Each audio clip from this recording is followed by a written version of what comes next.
भाई साहब, ये ना बच्चों के कपड़े हैं जी, एक से एक वैरायटी है जी मेरे पास, देखो आप। नहीं हमें नहीं चाहिए। अरे भाई साहब एक ले लो ना, सुबह से ना बौनी तक नहीं हुई है जी मेरी, देखो तो सही कितने सोने कपड़े हैं। तो ये बच्चों के कपड़े बेच रही, देखो कुछ चाहिए तो तुम्हें। ये ना मेरे पास बच्चों के कपड़े हैं जी, एक से एक वैरायटी है, देखो ये तो गुड़िया पे बहुत ही फबेगा जी, कितनी प्यारी बच्ची है।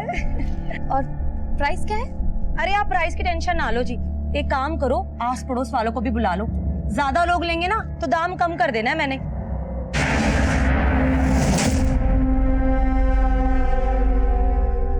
ये देखो जी बहन जी, एक से एक वैरायटी है मेरे पास, ये सारे कपड़े ना लुधियाना की फैक्ट्री से लेके आती हूँ जी मैं।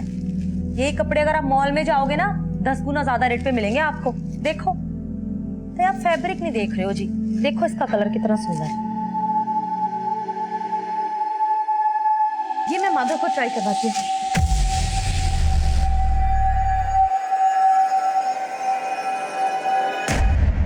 बेटा मैं रोटी और ला रहा हूँ।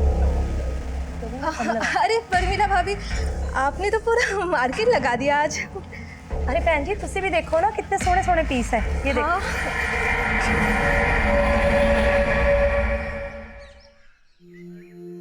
माँ, आपके हाथों में कितनी अच्छी मेहंदी लगी है, मुझे भी ऐसी मेहंदी लगवानी है। दीदी स्कूल में मेहंदी लगवाना अलाउड नहीं है, टीचर डांटेगी। समर वेकेशन आ रही है तो मैं मेहंदी तो लगवा ही सकती हूँ, क्यों मम्मी? बिल्कुल बेटा, चलो आप जल्दी करो। माधव जल्दी, लेट हो रहे हैं स्कूल के लिए। चाबी ले ली तुमने? मैं भी ऑफिस जा रहा हूँ। हाँ ले ली। चलो जल्दी चलो, स्कूल के लिए लेट हो रहे हैं। आओ जल्दी आओ। चलो माँ।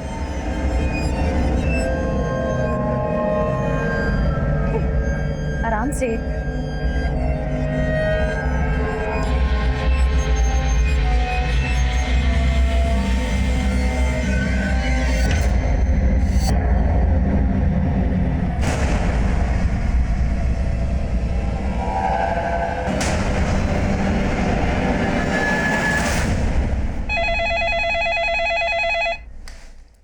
हेलो,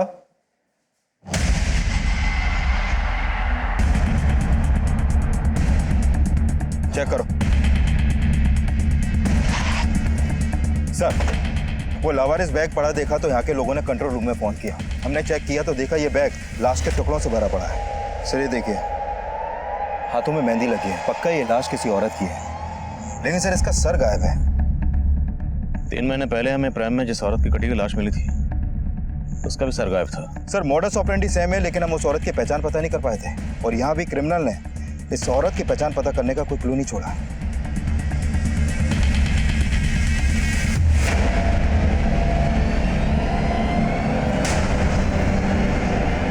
पापा, पापा बोलो ना, मम्मी कब आएगी?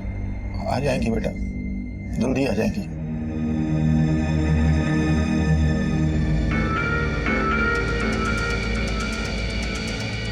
सर बॉडी को कई टुकड़ों में काटा गया है और सिर भी गायब है। सर 3 महीने पहले जो लाश हमें प्रेम में मिली थी उसको भी कई टुकड़ों में काटा गया था। उस बॉडी का और इस बॉडी का काटने का पैटर्न बिल्कुल सेम है, किसी छोटे हथियार से धीरे धीरे रेत कर काटा गया है। यानी इस औरत का किलर और उस औरत का किलर एक ही हो सकता है जिसकी लाश हमें 3 महीने पहले मिली थी। एब्सोल्युटली। और एक्सक्यूज मी, बोलो यादव। सर साईनगर थाने में प्रमिला नाम की एक औरत की मिसिंग कंप्लेंट फाइल हुई थी। सर कंप्लेंट उसके पति गोविंद ने दर्ज करवाई थी। इस गोविंद को बॉडी की शिनाख्त के लिए बुलाओ। Okay sir.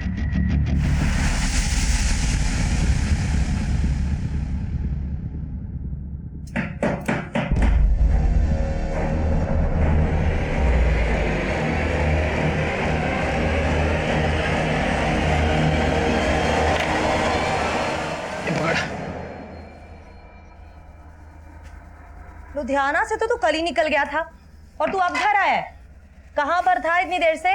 था कुछ काम। क्या काम था? साला इतनी दूर तो टेम्पो चला के आया और ऊपर से तो सवाल जवाब शुरू कर रही है। फिर चाय बना दे, बहुत थक गया हूं मैं। एक दरवाजे से दूसरे दरवाजे जा जाके ना मैं भी बहुत थक जाती हूँ। जानता हूँ, पर एक चाय तो बना दे। रुक, तू ना ये सब्जी काट दे। खाना खाना है ना तो मदद करनी पड़ेगी मेरी।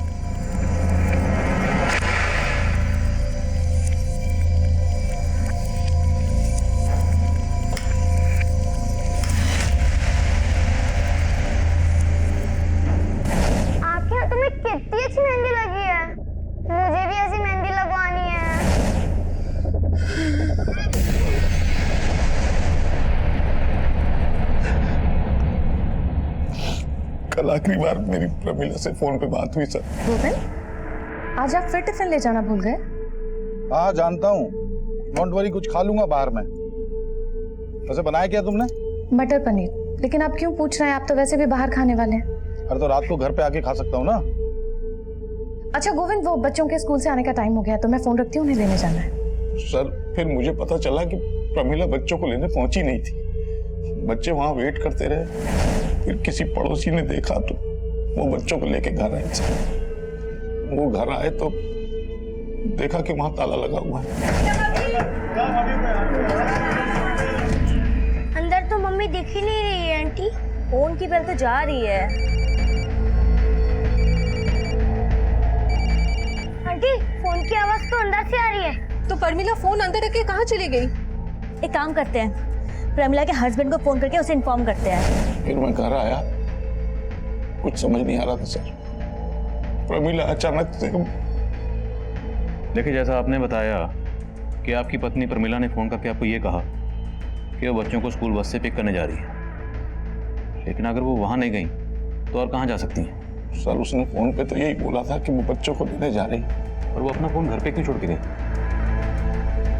सर हो सकता है उसे लगा हो कि बच्चों को लेके वापस आना, तो छोड़ दिया।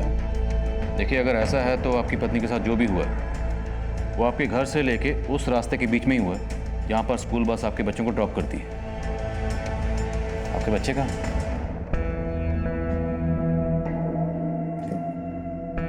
अरे आप लोग खाना क्यों नहीं खा रहे हो? देखो मम्मी आ जाएंगी। अगर यहाँ मन नहीं लग रहा तो हमारे घर चलो, बादल भी स्कूल से आ जाएगा, फिर खूब मस्ती करेंगे, खेलेंगे और खाना भी साथ में खाएंगे। चले? मुझे कुछ नहीं खाना आंटी। बेटा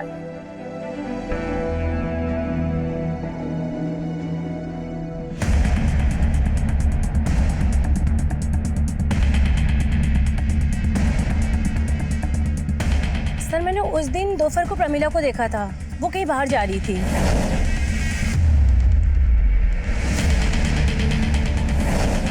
तो उस दिन प्रमिला को देख के आपको लगा कि वो कुछ अपसेट है या आपको कुछ अजीब लगा?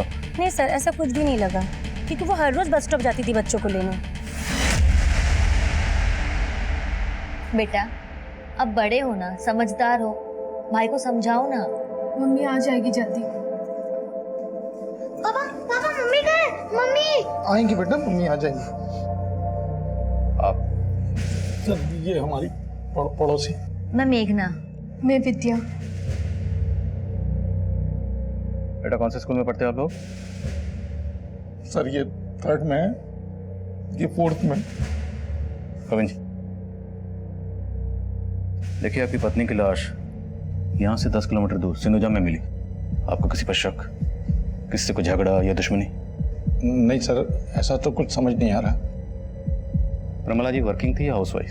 सर थी तो हाउसवाइफ, लेकिन साथ साथ में शेरूल की मेंबरशिप ले रखी थी।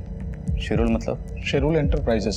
सर ब्यूटी प्रोडक्ट बनाते हैं ये लोग। तो प्रमिला आसपास पड़ोस में और रिलेशन में ये प्रोडक्ट बेचती थी।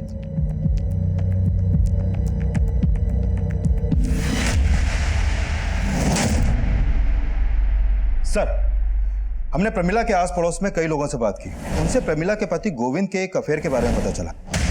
अफेयर? हाँ सर, एक्चुअली प्रमिला के पड़ोस में एक विद्या नाम की औरत भी रहती है। सर ये विद्या अभी 4 महीने पहले ही अपने पति के साथ वहां पर शिफ्ट हुई थी।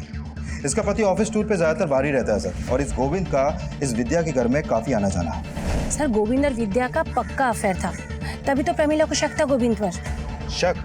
सिर्फ शक ही नहीं था सर, गोविंद और प्रमिला का तो आए दिन इसी बात पर झगड़ा होता रहता था। और सर प्रमिला के दोनों बच्चों को बस स्टैंड से विद्या ही घर लेकर आई। और विद्या का गोविंद से अफेयर है।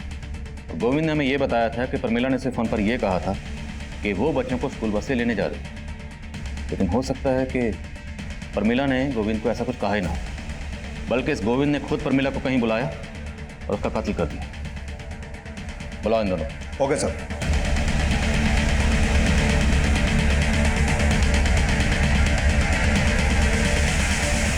बेटा आंटी बोले कुछ खा नहीं रहे थे, कुछ खा लो है ना।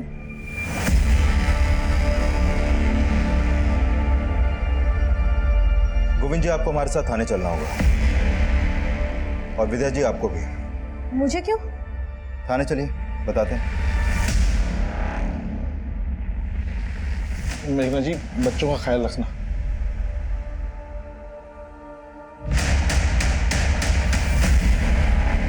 सर आप बेवजह हम पे शक कर रहे हैं सर। हम शक नहीं कर रहे, बल्कि हम तो मान रहे हैं कि तुम दोनों ने ही प्रमिला का मर्डर किया। नहीं सर, हम दोनों ने ऐसा कुछ नहीं किया है। अच्छा, इसके बच्चों को स्कूल बस से लेने तुम ही गई थी ना? हाँ सर। अब तुम बोलो, प्रमिला को कहाँ बुलाया और कहाँ उसका मर्डर किया? सर ये क्या कह रहे हैं आप सर? हम लोगों ने ऐसा कुछ नहीं किया सर। सर मैं अपने बच्चों की कसम खा के कह रहा हूँ, नहीं किया सर कुछ भी। सर मानते हैं हमारा रिश्ता गलत है, लेकिन प्रमिला के मर्डर से हमारा कोई लेना देना नहीं है सर। हाँ सर।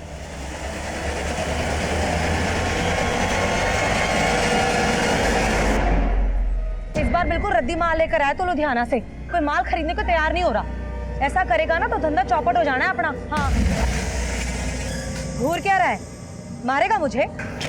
आराम से। आजकल ना बहुत गुस्सा आने लग गया तुझे। ठीक से रख सामान, काम में दिमाग लगता नहीं है तेरा बस।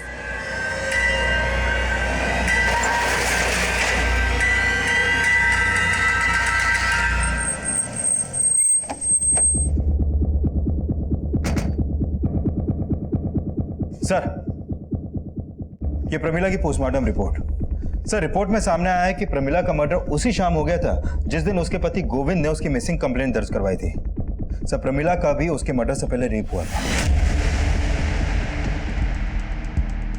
3 महीने पहले हमें जिस औरत की लाश मिली, उसका भी पहले रेप हुआ, फिर मर्डर हुआ। यस सर, काफी कुछ सिमिलर है। काफी कुछ सिमिलर है तो रेपिस्ट का डीएनए भी सिमिलर हो। डीएनए मैच करो। ओके सर, जिस दौरान प्रमिला गायब हुई थी उस वक्त विद्या अपने घर पे नहीं थी और गोविंद भी अपने ऑफिस में नहीं था। इस विद्या और गोविंद की एक्टिविटी सस्पिशियस लग रही। मजिस्ट्रेट साहब से गोविंद की डीएनए लेने की परमिशन लो। Right sir. सर, प्रमिला के कॉल रिकॉर्ड में एक नंबर सस्पिशियस मिला है। पिछले काफी समय से प्रमिला की शंकर नाम के एक आदमी से बातें होती थी, लेकिन सर इस शंकर का नंबर अभी बंद है। कौन है शंकर? सर, शंकर शेरोल एंटरप्राइजेस में एरिया मैनेजर था और प्रमिला भी पहले वहीं की मेंबर थी।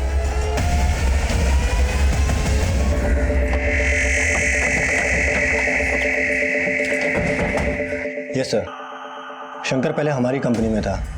उसी ने प्रमिला को हमारी कंपनी में इंट्रोड्यूस किया था, पर सर बाद में प्रमिला ने उसकी कंप्लेंट की। सर कैसी कंप्लेंट? शेरोल एंटरप्राइजेस का जो प्रोडक्ट इस बार मेरे बनाए हुए मेंबर्स को अलॉट हुआ है वो नकली है। ये आपसे किसने कहा? अरे किसने कहा मतलब? मैंने खुद चेक किया है। देखिए मैम, आप इधर आइए। मुझे कहीं आने की जरूरत नहीं है, आप मेरी बात सुनिए। शेरोल एंटरप्राइजेस का टैग उस प्रोडक्ट पे है, लेकिन प्रोडक्ट नकली देखिए है। मैम, आप आराम से बात कीजिए, मैं आपको। प्रमिला की कंप्लेंट जायज़ थी सर। हमने इंक्वायरी की तो पता चला कि सिर्फ प्रमिला नहीं, ऐसी कई और औरतों को भी चीट कर रहा था। सर एक्चुअली शंकर थोड़ा सा कैरेक्टरलेस था। थोड़ा सा मतलब? Actually he is a womaniser. हमारे ऑफिस में काम करने वाली और भी कई फीमेल एम्प्लॉयज़ ने उसकी कंप्लेंट की। हमारी कंपनी की रेपुटेशन का सवाल था तो हमें उसे जॉब से निकालना पड़ा। आपने शंकर को जॉब से कब निकाला? यही कोई 15-20 दिन पहले। उसका फोन बंद है, उसका एड्रेस तो होगा आपके पास?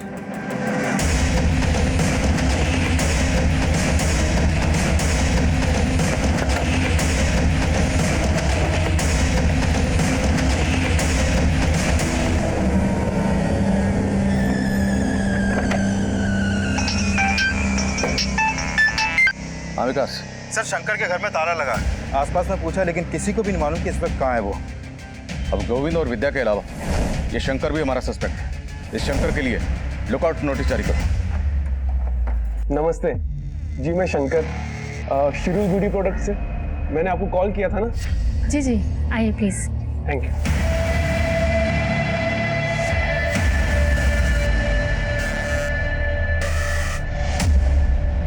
चाय कॉफी कुछ? नहीं, शुक्रिया। आप आइए ना, बैठिए। 2 मिनट में मैं आपको स्कीम समझा दूंगा। आइए।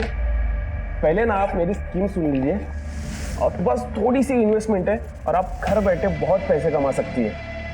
पर कैसे? बहुत ही सिंपल है मैम। जैसे ही आप हमारी कंपनी की मेंबरशिप लेंगी तो आपको एक ऐसी प्रोडक्ट किट दी जाएगी और आप अपनी ही तरह बाकी लोगों को भी ये प्रोडक्ट बेच के अच्छे पैसे कमा सकोगी। और हाँ मैम, हमारे कंपनी से आपको अच्छे बेनिफिट्स भी मिलेंगे और अच्छी मार्जिन भी मिलेगी।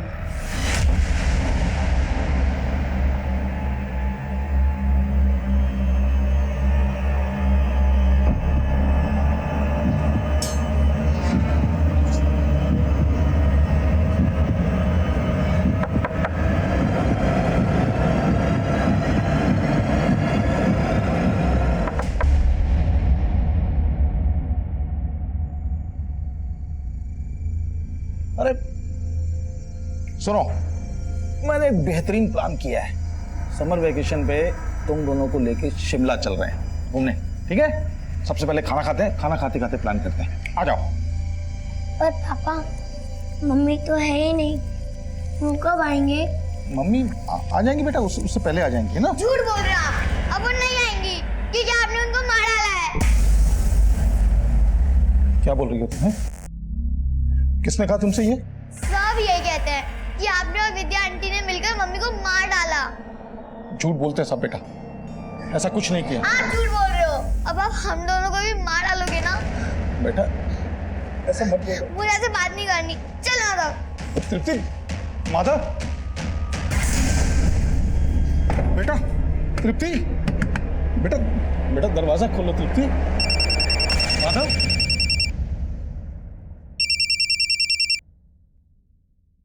हेलो। हेलो गोविंद, तुषार बोल रहा था। मेघना माधव और तृप्ति के साथ है क्या? नहीं तो यहाँ तो नहीं है मेघना। पता नहीं कहाँ चली गई। उसकी शॉप भी बंद है, फोन भी नहीं लग रहा उसका। गोविंद, मैं माधव को थोड़ी देर तुम्हारे यहाँ छोड़ दूं क्या? मैं उसकी मम्मी को ढूंढ लूंगा जब तक। हाँ छोड़ दो।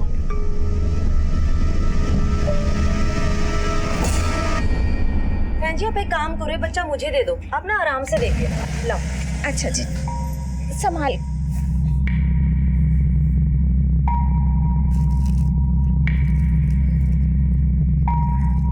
डिजाइन कुछ खास नहीं है, आपके पास कोई और कलेक्शन है? जी कलेक्शन तो बहुत है मेरे पास, लेकिन वो क्या है ना, जल्दबाजी में मैं लेके नहीं आ पाई। आप ना एक काम करो, आप ना मेरे गोदाम में आ जाओ, वहाँ ना आपको बहुत सारी वैरायटी देखने को मिलेगी जी। पर बहन जी आपका गोडाउन कहाँ है? आप एक काम करो, पेन और पेपर ले आओ, मैं गोडाउन का एड्रेस लिख के दे देती हूँ आपको। अभी लाई। हाँ।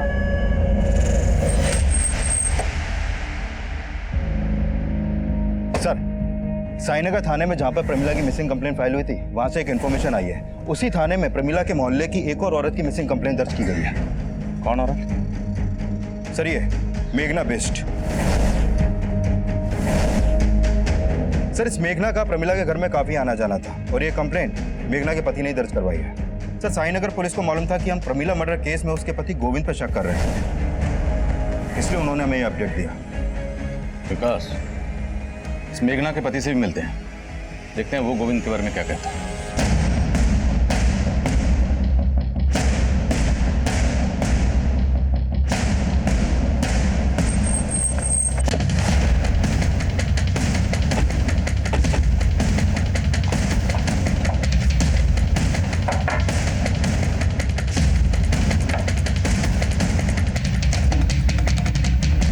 सर साईनगर थाने की पुलिस भी मुझसे विद्या और गोविंद के बारे में पूछ रही थी, क्योंकि उनको डाउट था कि प्रमिला के मर्डर में उन दोनों का हाथ हो सकता है। लेकिन मेरी बीवी को लगता था कि प्रमिला के मर्डर में गोविंद और विद्या नहीं हो सकते।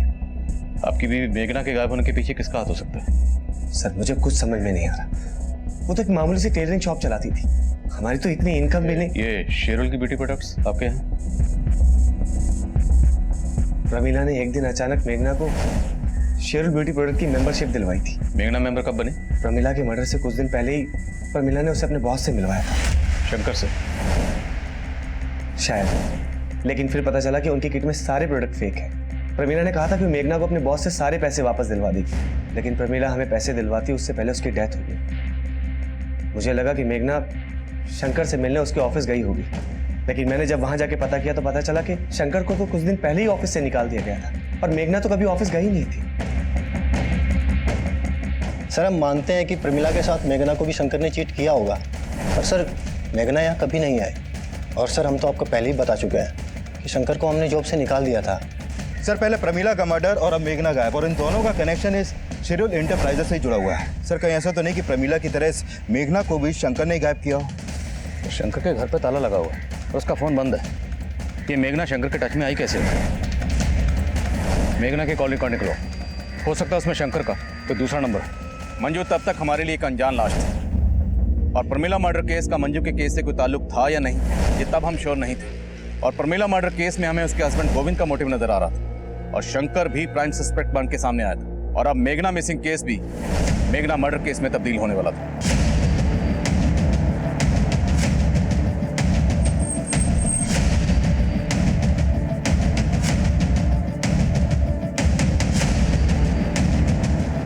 सर इस औरत की बॉडी को भी चॉप करके डंप किया गया, इसका सर भी गायब है।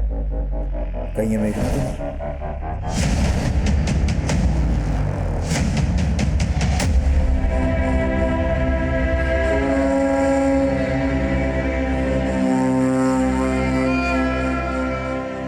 तीनों मर्डर्स में मॉडस ऑपरेंडी सेम है, तो कातिल भी सेम ही होगा। प्रमिला और मेघना के मर्डर्स में ये शंकर कॉमन, तो पूरे चांसेस हैं कि जिस औरत की लाश हमें 3 महीने पहले भी इस प्राइम में मिली थी, उसका कातिल भी यही शंकर होगा। सर शंकर का नेटिव एड्रेस कानपुर का है, वहाँ इसके पेरेंट्स रहते हैं, लेकिन ये काफी टाइम से कानपुर गए नहीं। लेकिन कानपुर पुलिस की इसके पेरेंट्स पे नजर है। इस शंकर का मिलना बहुत जरूरी है, इससे पहले कि किसी और औरत को अपना टारगेट बनाए। We have to catch him. Right sir. तुम बहुत मजाकिया हो। वैसे मुझे तुम्हारी स्किन पसंद है। और मैं क्या? अरे मजाक कर रहा था यार। वैसे अब तुम घर बैठे लाखों कमा सकती हो, क्योंकि अब तुम हमारी स्पेशल मेंबर जो बन गई हो। और स्पेशल मेंबर के लिए स्पेशल गिफ्ट। गिफ्ट मेरे लिए?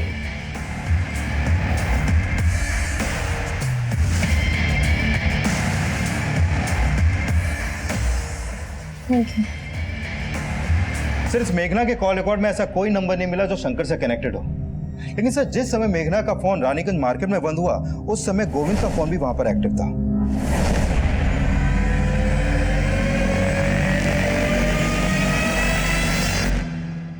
दीदी पापा झूठ नहीं बोल रहे, वो हमसे बहुत प्यार करते हैं और अब बिना वजह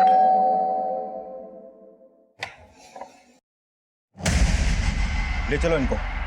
लेकिन मेरी बात सुनिए सर। चलिए चलिए। पापा देखिए मेरी बात। पापा पापा अंकल अंकल कहाँ ले जा रहे हो मेरे पापा को? पापा पापा झूठे हैं। पापा नहीं मम्मी को मारा है। अरे मैं कुछ नहीं किया यार, आप लोग बार बार पकड़ लेते हो सर। समझते क्यों नहीं आप लोग? पहले तू हमें समझा। प्रमिला को तुमने मारा विद्या के लिए, लेकिन मेघना को मारने के पीछे तेरा मोटिव क्या था? सर मैं बार बार कह रहा हूँ, न मैंने मेघना को मारा न प्रमिला को मारा। सर आप कैसी बात कर रहे हैं? जिस दिन मेघना का फोन रानीगंज में स्विच ऑफ हुआ, उस दिन तेरा फोन वहीं एक्टिव था। अब ये महज इत्तेफाक तो नहीं हो सकता। सर मैं रानीगंज मार्केट गया था, लेकिन मैंने रानीगंज मार्केट क्यों गया था? सर मुझे मेघना पे शक था, इसलिए मैंने सोचा कि कहानी मत सुना। मैं सच कह रहा हूँ सर। मुझे मालूम था कि मेरी पत्नी प्रमिला ने मेघना को अपना सूट सिलने के लिए दिया है, तो मुझे लगा जिस दिन वो गायब हुई है उस दिन उसकी दुकान पे जरूर गई होगी। और मैंने मेघना से बात भी की सर। मेघना जी, प्रमिला ने बताया था कि आपके यहाँ उसने सूट सिलने के लिए दिया था, तो आखिरी बार जब बच्चों को लेने आई होगी तो आपकी दुकान पे तो जरूर आई होगी। आप नहीं गोविंद भैया, वो मेरे पास नहीं आई थी। अगर वो आई होती तो मैं आपको पहले बता देती। लेकिन आपको मुझे लेट हो रहा है, मैं भी चलती हूँ। सर मुझे लगा मेघना झूठ बोल रही है, तो मैं उस पर नजर रखने लगा और उसका पीछा करते हुए रानीगंज मार्केट गया था मैं। सर मुझे लगता है मेघना को पता चल गया था कि मैं उसका पीछा कर रहा हूँ, इसलिए वो मार्केट में चालाकी से गायब हो गई। सर चालाकी तू कर, बोल मेघना और प्रमिला को मारने के पीछे की असली कहानी क्या है? और विद्या को इसलिए फंसा रहा था ना, ताकि पहले उसका रेप करे फिर मर्डर।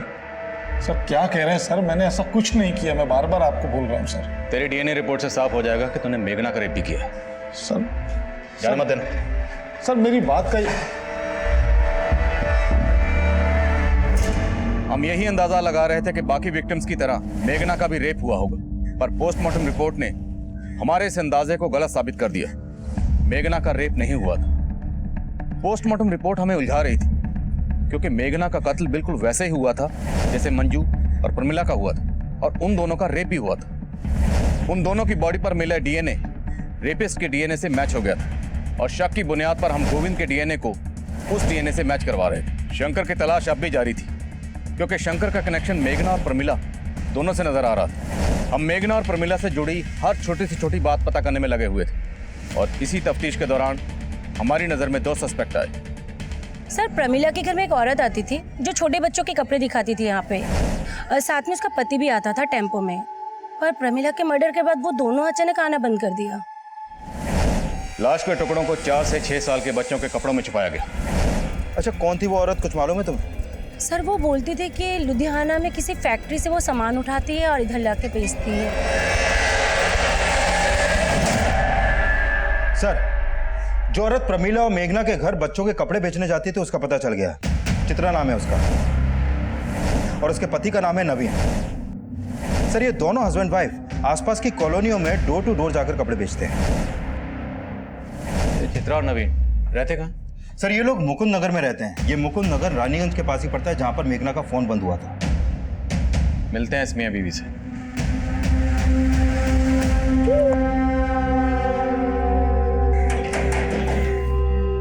जी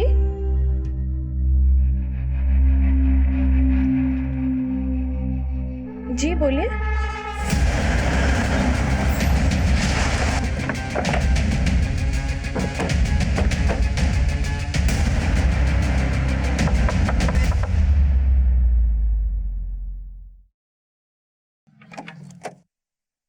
चित्रा जी चेक करो सब्जेक्ट। अरे कोई भी गाना छोड़ना है ये सब आप लोग क्या कर रहे हैं? मिलेगा, चेक कर। अरे मेरे घर में इस तरीके से छानबीन क्यों कर रहे हैं सर? अभी पता चलेगा। सुना तो डोर टू डोर जाकर डिलीवरी नहीं करती, कस्टमर को अपने डोर तक भी बुलाती। कितनी औरतों को बुलाया अभी तक? सर ये आप क्या कह रहे हैं? मुझे कुछ समझ में नहीं आ रहा है। सब समझ में आ जाएगा। ये कपड़े तूने बेचे हैं? नहीं सर, ये कपड़े मैंने किसी को नहीं बेचे जी। अच्छा, तब तो तू इस आदमी को भी नहीं जानती होगी। नहीं सर, मैं इस आदमी को भी नहीं जानती। तेरा पति कहाँ है? जी वो तो लुधियाना गया हुआ है। झूठ बोलती है? मैडम जी मैं झूठ नहीं बोल रही हूँ, सच बोल रही तेरे हूँ। पति का फोन नंबर और टेम्पो का नंबर बोल। ठीक है सर जी। सर चित्रा के पति नवीन का नंबर अभी रानीगंज में एक्टिव है। और उसकी बीवी बोली थी वो लुधियाना गया। उसके फोन की एग्जैक्ट लोकेशन ट्रैक करने के लिए कहो और बोलो तुरंत मेरे फोन पे भेजें। सर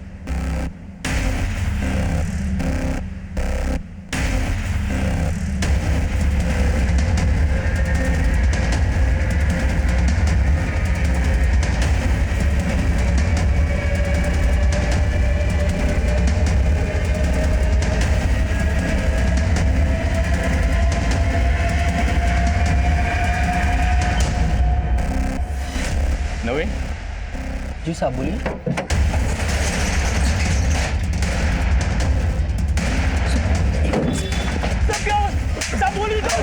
सर देखिए, ये देखिए सर।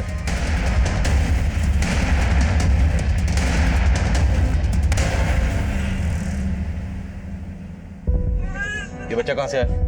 साहब मुझे नहीं पता है बच्चा मेरे टेम्पो में कैसे आया साहब। तो औरतों का रेप और कत्ल करने के साथ साथ बच्चे भी चुरा के बेचता है तू? साहब मैं सच बोलता हूँ, पता नहीं बच्चा कैसे आया टेम्पो में साहब। साहब यकीन मानिए मैंने कुछ नहीं किया साहब। तू जो करता तेरी बीवी भी जानती है ना? सीधा सीधा बोल वरना उधेड़ के रख देंगे। साहब मैं लुधियाना जा रहा था, वो रानीगंज मार्केट से गारमेंट वाले का पेमेंट उठाना था इसलिए मैं वहाँ रुक गया। आप चाहे तो पता कर सकते हैं। ये ऐसे नहीं मानेगा, उधेड़ो ऐसे बोल। साहब मैंने कुछ नहीं किया साहब। साहब मैंने कुछ नहीं किया। साहब मैंने कुछ नहीं किया। साहब सर इस नवीन को बहुत तोड़ा लेकिन वो किसी भी मर्डर में अपना हाथ होने से इनकार कर रहा है और मैंने कंफर्म किया कि वो आज वाकई में रानीगंज के गारमेंट शॉप से अपना पेमेंट लेने गया था। मुझे सर नवीन की बीवी चित्रा ने उस बच्चे को आइडेंटिफाई किया है जो उनके टेम्पो में मिला था। उसने बताया कि वो बच्चा उसकी एक कस्टमर अनुषा का है। लेकिन सर चित्रा इस बात से खुद हैरान है कि बच्चा उसके पति नवीन के टेम्पो में कैसे पहुंचा। अनुषा, पता करो ये अनुषा कहाँ रहती है। सर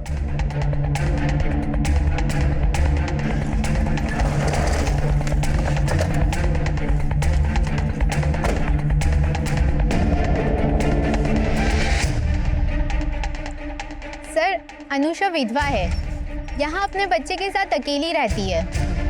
अच्छा कहाँ गई है ये, अभी कुछ मालूम है तुम्हें? 3-4 घंटे पहले मैंने उसे किसी आदमी के साथ जाते देखा था। कौन था वो आदमी, जानती हो उसे? चेहरा तो याद नहीं, पर उसे देखकर लग नहीं रहा था कि उसे कोई जबरदस्ती ले जा रहा है। वो खुद उस आदमी के साथ गई थी। अच्छा इस अनुषा का नंबर है तुम्हारे पास?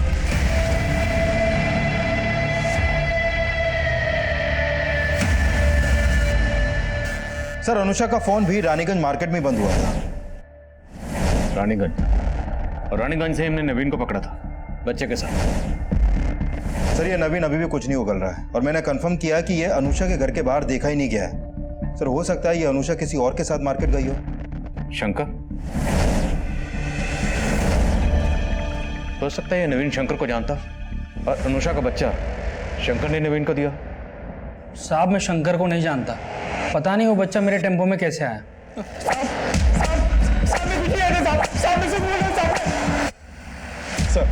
सर शंकर के पेरेंट्स का नंबर हमारी सर्वेलेंस पे था।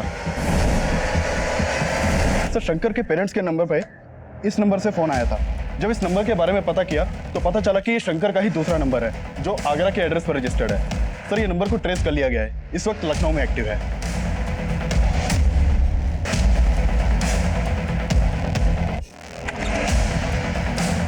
शंकर कहाँ?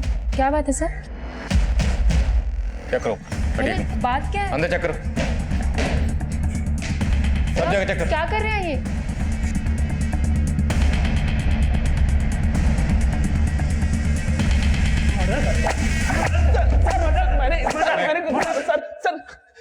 सर मैं मानता हूँ कि मैंने कई औरतों को चीट किया है और प्रमिला जैसी कई औरतों को मुझसे प्रॉब्लम भी थी सर, लेकिन मैंने मर्डर नहीं किया सर। तो फिर इतने दिनों से गायब क्यों था? सर मैंने फ्रॉड किया था इसलिए गायब हो गया था। ये ऐसे नहीं मानेगा, प्लीज कंटिन्यू। बोल।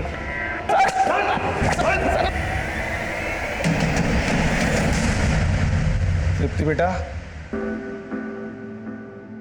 चुपचाप क्यों बैठी हो? पापा ने आज तुम्हारे लिए सरप्राइज प्लान किया है। तुम चाहती थी ना कि तुम भी मम्मी की तरह मेहंदी लगाओ। देखो क्या लाया हूं तुम्हारे लिए, ये देखो। और इतनी प्रैक्टिस की है तुम्हारे लिए कि अब तुम्हें भी मम्मी की तरह बिल्कुल राज। पापा दीदी आप पर ट्रस्ट नहीं करती, मैं करता हूँ ना। आप मुझे मेहंदी लगा दो। मेहंदी लगाने के बाद पापा मम्मी की तरह तेरी भी हाथ काट देंगे। तृप्ति दरवाजा खोलो। तृप्ति सर जिस दौरान अनुषा का फोन रानीगंज मार्केट में बंद हुआ उस समय शंकर रानीगंज में था ही नहीं, और ये भी नवीन की तरह बार बार यही बोल रहा है कि इसका किसी भी मर्डर में हाथ नहीं है। और सर नवीन और चित्रा के घर में भी ऐसा कोई क्लू नहीं मिला है जिससे लगे कि वहां पर कोई मर्डर हुआ है। मेघना का फोन भी रानीगंज में ही बंद हुआ था और उसकी लाश मिली। अनुषा का फोन भी रानीगंज में ही बंद हुआ, अनुषा गायब होगी और इसका बच्चा हमें मिला रानीगंज में ही नवीन के टेम्पो में। और जिस पार्क में हमें औरत की कटी हुई लाश प्रेम में मिली थी वो पार्क भी रानीगंज में ही है। और प्रमिला जाने से पहले अपना फोन घर पर छोड़ के गई थी, तो हो सकता है शायद प्रमिला भी रानीगंज में कहीं गई हो। तो रानीगंज में ऐसा कोई ठिकाना है जहां पर्पसली इन औरतों को पहले बुलाया जाता है, फिर रेप किया जाता है और उसके बाद उनका मर्डर। पर सर रानीगंज काफी बड़ा एरिया है, वो कहाँ जाती थी ये पता करना आसान नहीं होगा। पर पता करना तो है ना। रानीगंज में जहां जहां सीसीटीवी है सब जगह की सीसीटीवी फुटेज निकालो, उसे खंगालो, खासकर उस वक्त की जब हमें इस औरत की कटी हुई लाश वहां मिली थी। हो सकता है इससे हमें इस औरत की पहचान मिले और हम कातिल तक पहुंच जाए। हम अब भी ऐसी कई कोशिशें कर रहे थे जिनको अंजाम तक पहुंचाना आसान नहीं था, लेकिन इन कोशिशों के कुछ नतीजे हमारी टीम का हौसला बढ़ा रहे थे। सर आपका अंदाजा बिल्कुल सही था। प्रमिला की हत्या वाले दिन वो रानीगंज मार्केट के एक सीसीटीवी में कैप्चर हुई थी और मेघना उसी मार्केट के दूसरे सीसीटीवी में। ये देखिए सर। लेकिन इसके बाद ये लोग कहाँ गए होंगे इसका पता नहीं चलता है। रानीगंज में उस क्राइम सीन तक पहुंचने के लिए अभी हमें और हाथ पैर मारने थे। और जब हमने रानीगंज का 3 महीने पुराना डंप डाटा स्टडी किया तो हमें उस मंजू की पहचान भी मिल गई जिसका कत्ल 3 महीने पहले हुआ था। सर हमने रानीगंज मार्केट का 3 महीने पहले का डंप डेटा स्टडी किया, उसमें 5 नंबर ऐसे मिले जो अभी बंद है, जिसमें से 4 नंबर मेल के नाम पे रजिस्टर्ड है और 1 नंबर इस मंजू शर्मा के नाम पे रजिस्टर्ड है। सर इस मंजू की उम्र लगभग 26 साल की है और जिस औरत की लाश हमें 3 महीने पहले मिली थी उसकी उम्र भी 25 से 28 साल के बीच की थी। और ये नंबर तो मथुरा के एड्रेस पर रजिस्टर्ड है। राइट सर, लेकिन इस मंजू का लखनऊ में भी आना जाना था और सर मेघना के कॉल रिकॉर्ड में भी मंजू का नंबर मिला है। मेघना तुषार की बीवी? हाँ सर, और ये भी पता चला है कि तुषार ने एक गोडाउन रेंट पे ले रखा है जो रानीगंज में है। ये वहाँ का एड्रेस है सर।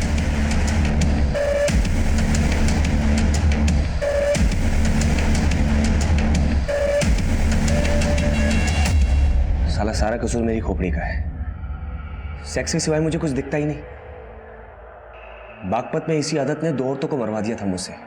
मेघना को मुझ पे शक होने लगा तो मैंने उसे ऐसा घुमाया कि वो मुझ पे विश्वास करने लगी और मेरे साथ यहाँ लखनऊ शिफ्ट हो गई। यहाँ आकर उसने सिलाई की दुकान खोली और रानीगंज में गोडाउन भी ले लिया।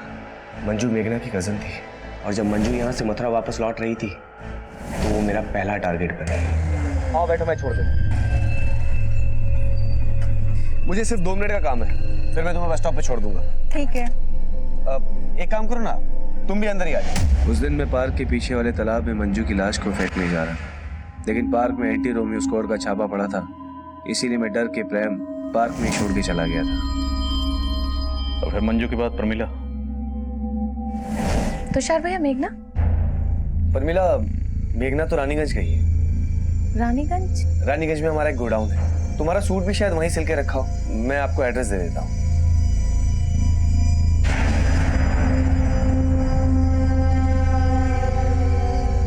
मंजू और प्रमिला के मर्डर के बाद मेघना को मुझ पर शक होने लगा, इसलिए मुझे उसे भी रास्ते से हटाना पड़ा। इसलिए बहाने से मैंने उसे गोडाउन पे बुलाया और फिर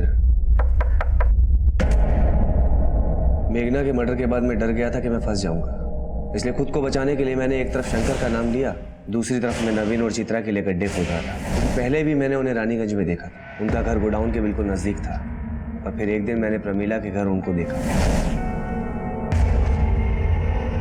मैं अगला टारगेट अनुषा को बनाने वाला था, और फिर उसके घर के बाहर भी नवीन और चित्रा को देखा। मैंने सोचा कि अगर मैं अनुषा के साथ कुछ भी करता हूँ तो नवीन और चित्रा को फंसा के खुद को बचा सकता हूँ, इसीलिए पूरी प्लानिंग के साथ मैं अनुषा के घर पहुंचा। जी बोलिए। आप चित्रा के गोडाउन में कपड़े देखने के लिए आने वाले थे ना? हाँ। लुधियाना से नया स्टॉक आ गया। मैं अनुषा को बहाने से गोडाउन में ले गया, पहले रेप किया और फिर मर्डर करके उसके शरीर के टुकड़ों को फ्रिज में रख दिया। मैं उसकी बॉडी को ठिकाने लगा था उससे पहले ही तुषार एक के बाद एक जुर्म किए जा रहा था, और हैरान करने वाली बात यह थी कि तुषार की पत्नी मेघना को अपने पति के इन जुर्मों की हर मोड़ पर दस्तक मिल रही थी, लेकिन उसने इस दस्तक को नजरअंदाज किया। उसकी कजन मंजू पिछले 3 महीने से गायब थी, और उसे यह भी अंदाजा था कि हो सकता है मंजू का कत्ल उसके पति तुषार ने किया, लेकिन फिर भी उसने इस बारे में पुलिस को कुछ नहीं कहा, जिसका नतीजा ये निकला कि मंजू और प्रमिला के कत्ल के बाद तुषार का वो घिनौना राज मेघना के कत्ल की दस्तक बन गया। अनुषा ने एक अजनबी की बात पे भरोसा किया, वो उस जुर्म की दस्तक को महसूस ही नहीं कर पाई, और नतीजा ये हुआ कि उसका बच्चा अनाथ हो गया। कोई भी जुर्म होने से पहले दस्तक जरूर देता है। इस दस्तक को सुनिए और किसी भी जुर्म को होने से पहले उसे रोकिए। अब मैं आदिल खान आपसे इजाजत लेता हूँ, आपसे फिर मुलाकात होगी एक नए केस के साथ। तब तक देखते रहिए क्राइम पेट्रोल दस्तक। मकसद बताना नहीं, बचाना है।